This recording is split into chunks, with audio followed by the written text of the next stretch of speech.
Morning, Dave. How's it going? Living the automotive dream? I'm living the dream, too. I just woke up. You just woke up. To reality. To reality. And we're going to talk about some realities today. And the reality that we're going to talk about is all of the storms, all of the hurricanes, and all the things that are going on, mostly in California and Oregon and other places that were affected by heavy rains and big waves and stuff like that, and salt water washing up. And how it affects your car. Yeah, and we just had another one in Florida, and these have been going on quite frequently within the last year's time. And what goes on? I mean, these cars are literally underwater, up to the roof. And what kind of damage can a car suffer from being underwater? Well, even if it's for an hour or two. An hour or two. Well, water and electronics don't really do well together. We both know that. And the thing of it is once these submerged, the electronic, throw your phone in the pool and see how long it's going to work. Right. You know, I mean, it just is not going to work. What's special about the water that goes the salt into water? Salt water. Yeah, that's a big. These hurricanes throw all that salt water on land. It's corrosive. And it's corrosive. And you're absolutely right. And if you get a car that's been submerged in water, chances are you're going to have a lifelong problem. Right. And so many of these people call their insurance companies and say, hey, my car was totaled. And what happens to those cars after that? Well, typically what they do is a lot of times they'll salvage them. They'll pull them out of there, and they'll auction them off. Auction them off, maybe. I've even seen, we've had a few cars where they get shipped to another state, and somehow they end up washing the title and making it to where it doesn't have a they don't call it a salvage title. What do they call it? Restored title. Yeah, and at least you know when you buy it and you look at the title, it says restored, and you know that the car's either been in a really bad accident or it's been in a flood car. I even had a car one time where the insurance company totaled the car because it was in hail, and there was nothing wrong with the car other than it looked like a golf ball. It looked like it rained golf balls. Yeah. It just just a bunch of little dents all the way around the car. Car was a good car other than that. But when you're talking about the flood cars, though, when they're underwater, there's so many bad things that are going to happen, and it doesn't happen right away. It could take months. It could take a year, 2 years, and then all of a sudden you're going to start having weird problems that it's going to drive a technician crazy because he's going to be chasing that problem for a long period of time. Yeah, he's going to have shorted circuits in many different areas. Even if they change the computer and reprogrammed it, it's the connectors that go into those things that get that brine, that salt brine in there, and it starts to eat away at the contacts. Now you have to figure in the average modern car, there's over 50 modules in that thing. They're in the doors, they're in the trunk, they're under the hood, they're in the dash.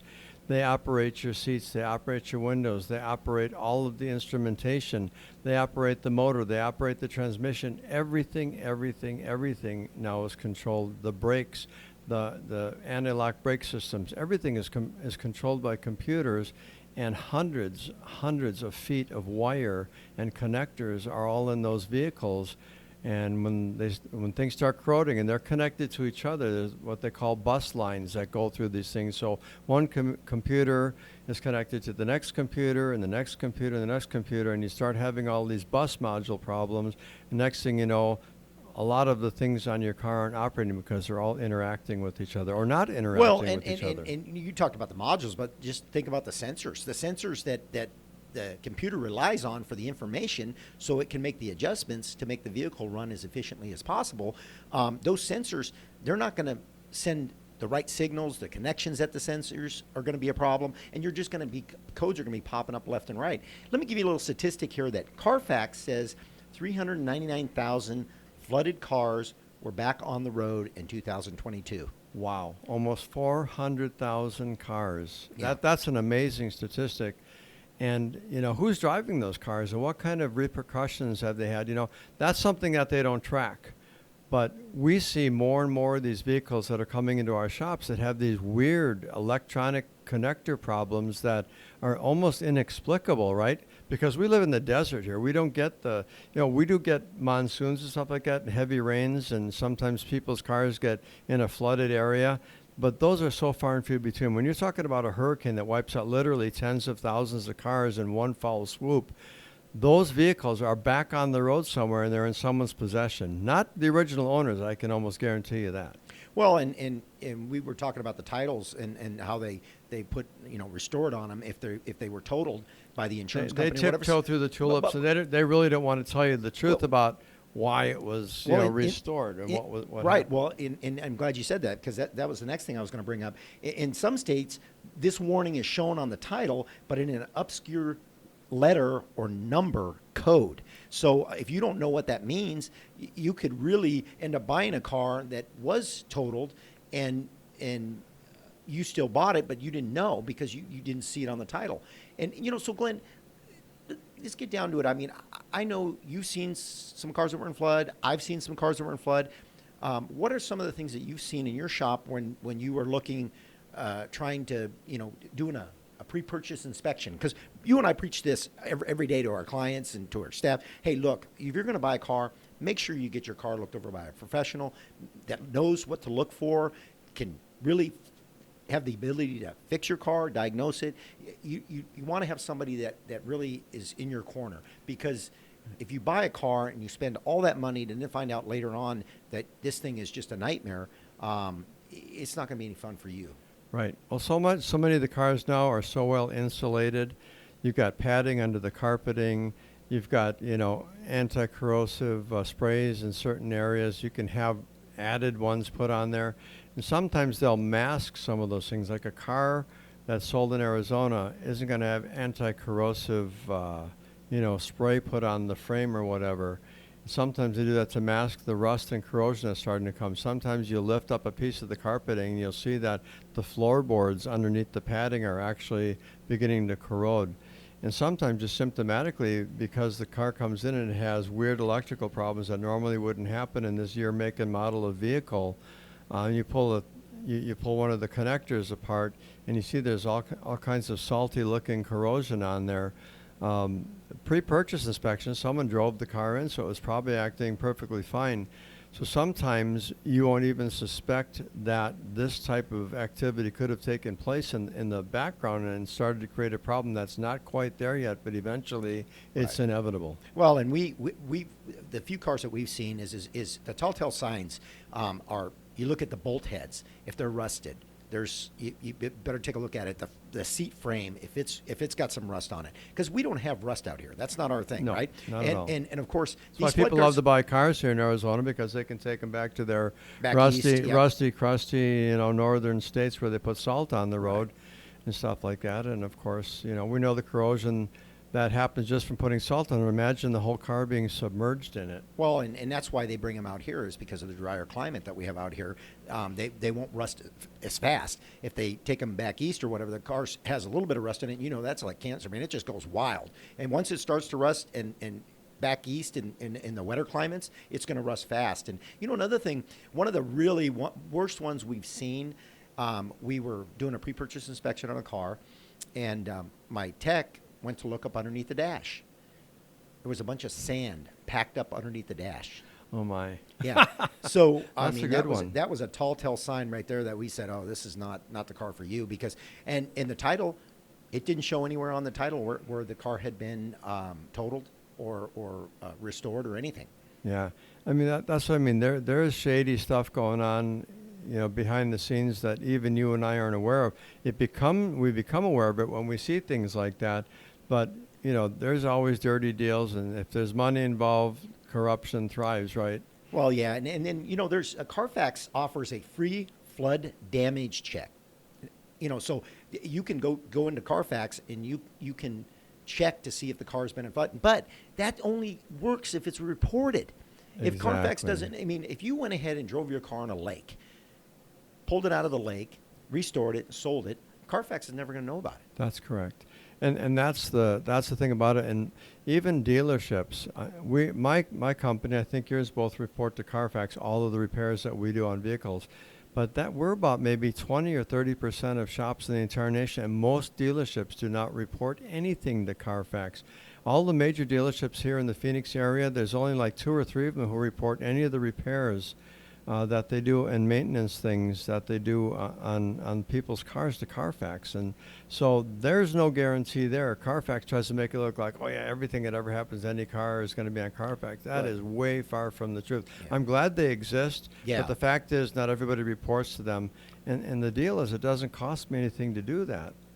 No, not at all. But you nail, if they don't know about it, they don't know about it, and they're not going to be able to report it. And so that's the unfortunate thing. And with them washing, and I've seen a couple cars, like I said, that with the title, clearly the car's been totaled. The car, I've seen them where they were. You lift up the car and the frame looks like somebody, it looks like a pretzel, and you're just like, what the heck? And you can tell that this car's been in a really bad accident. Title was clean. And so you Because it was fixed in someone's backyard, Right. never reported to an insurance Yeah. company. So that makes all the difference in the world. So I mean, inspections again, are critical, though. That's what we're trying. They I guess that's the are. point. That's the point, right? have the car point is- inspected for Yeah. $100-$150. You can have your car inspected at places that actually do those type of inspections, and we do digital inspections, which is really important Send you because we pictures, yep. send you pictures of everything, give you an assessment of what can be fixed, what can't be fixed, and why you shouldn't buy this car. Or yeah, if we do just a few things here, we can get this car back into tip-top shape again. But not paying that money, that $150, that is a pittance compared to you losing $10 or $15, $20,000 on buying a worthless piece of junk that you just spent all your savings on, right, or took out a loan on. And how many times have you seen it? I've had new clients come in there and say, I just purchased this car. We lift it up, we look at it, and we're like, oh my God, this thing is horrific. It's such bad shape. And they paid top dollar for the car. Now the car needs $3,000-$5,000 worth of work. And the customers tapped out because they took all their money and paid the car. And I've had several, and I can tell you over the years, I've had several people who get in that situation and they just stood there and cried when they'd spent literally their last dollar to get this vehicle. Then they came in to have an inspection done on it. That's why we call them, get this everybody, pre-purchase inspections, not post-purchase, pre-purchase, before you spend a dime buying that car. I don't care how pretty it looks, how you kick They can the make it look tire. pretty. Oh, they can make them look pretty and shiny, but don't be fooled. We have literally hundreds of customers come into our shop, just one shop, every year after they bought a car, and it's a piece of garbage, and it needs literally, like Dave said, $4, $5, $6, $7, $10,000 worth of repair work on it because they just bought it Just to make it roadworthy. because they bought it with their eyes. They didn't buy it with understanding and having a thorough checkout. So would you rather spend $150 to have an inspection done, or would you rather spend $10,000 and find out your car belongs in a junkyard or needs so many expensive repairs you can't afford to fix it? Right, and even if they say it's certified, I tell all my clients, I don't care if they say it's certified or not. I still want it checked out because I've looked over some certified cars, and let me tell you, I'm not bagging on them.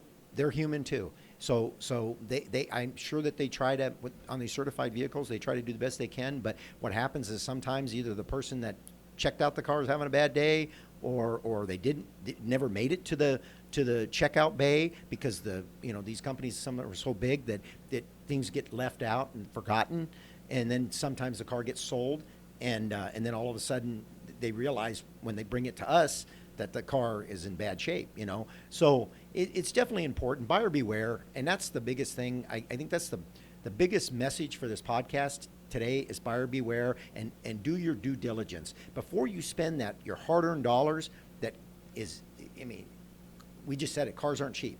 So you're going to spend a lot of money for a vehicle. You don't want to get yourself in a situation where you're going to have to spend a bunch of more money just to get the car roadworthy or safe to be on the road. So that's important. Right. So we hope that you've enjoyed this educational moment, and please, please, please take our advice. There's nothing in this for us. We are consumer advocates. We're not here to try to make a bunch of money off of people and scare the crap out of you. That is not the point. The point is that we don't want to see you crying in our bay because you were never told that you should do a pre-purchase inspection. So remember, keep your wallet in your pocket when you go to buy a used car, and ask the person if it's okay if you have a pre-purchase inspection done. If they say no, that's the time you put on your track shoes and run like hell in the other direction. If they do allow you to, The nice thing about it is if there's only a few things that need to be done on the car, and perhaps even the owner wasn't aware that it needed to be done, you can use that as leverage to get a better price on the Negotiate, vehicle, yep. because you're going to have to spend some money on the vehicle to make it 100% right and get what you expected of your hard-earned money. And I'm glad you said that, Glenn, because literally, and we've done thousands of pre-purchase inspections, literally thousands of them. And I think there's only probably 2 people that told me that the person that was selling the vehicle wouldn't let them bring it to the shop to have it pre-checked out. So, you know, like you said, put on your track shoes and run, because I well, guarantee another it's not thing worth is a lot of people they have a friend who works at the auction or can get them a good price at the auction. Those auction cars, believe me, they're at the auction for a reason. Yeah.